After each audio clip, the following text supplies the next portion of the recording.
हे अशा प्रकारचं घाणेरडं डर्टी पॉलिटिक्स हे या महाराष्ट्रात देवेंद्र फडणवीस किंवा भाजप आल्यापासून सुरू झालं. याआधी असं होत नव्हतं. मुद्दाम डावललं गेलं काय? हीच महाराष्ट्राची संस्कृती आहे. ही महाराष्ट्राची संस्कृती कधीच नव्हती.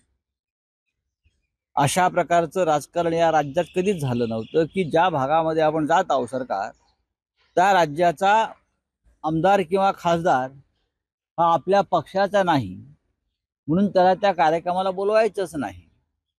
हा महारोजगार मेळावा जो आहे तो का तुमच्या मातापित्यांचा पिताश्रींचा आहे का? सरकारचा आहे. सरकारी योजना आहे ती, भाजपची किंवा शिंदे गँगची योजना नाही आहे ना. सरकारी योजना आणि विद्यमान खासदार आमदार त्या सरकारी योजनेचा भाग असतो आणि तुम्ही त्यांना बोलवत नाही तिकडे जाऊन. हे अशा प्रकारचं घाणेरडं डर्टी पॉलिटिक्स हे या महाराष्ट्रात देवेंद्र फडणवीस किंवा भाजप आल्यापासून सुरू झालं. याआधी असं होत नव्हतं. कधीच झालं नाही या राज्यामध्ये असं. हे डर्टी पॉलिटिक्स, हे गटारातलं राजकारण हे अलीकडच्या काळात सुरू झालं. आपल्याच आमदारांना निधी द्यायचा, विरोधी पक्षाच्या आमदारांना निधी द्यायचा नाही. अहो, त्या आमदाराशी तुमचा थोडा वाद असेल राजकीय, पण जी जनता आहे ज्याने त्याला निवडून दिला आहे तो मतदारसंघ तुमचा नाही का? महाराष्ट्रात नाहीये का?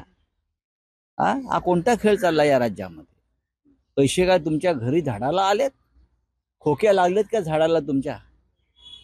वर्षा बंगल्यावर, सागर बंगल्यावर, देवगिरीवर, बारामतीत, नागपूरला, साताराला, काची दरेवाडी, तिथे काय जमिनीतून खोके उगवतात ते झाडाला खोके लागतात की तुमच्या मर्जीप्रमाणे निधी वाटाल, तुमच्या मर्जीप्रमाणे तुम्ही कुठे कार्यक्रम कराल आणि स्थानिक आमदार खासदारांना निमंत्रित करत नाही.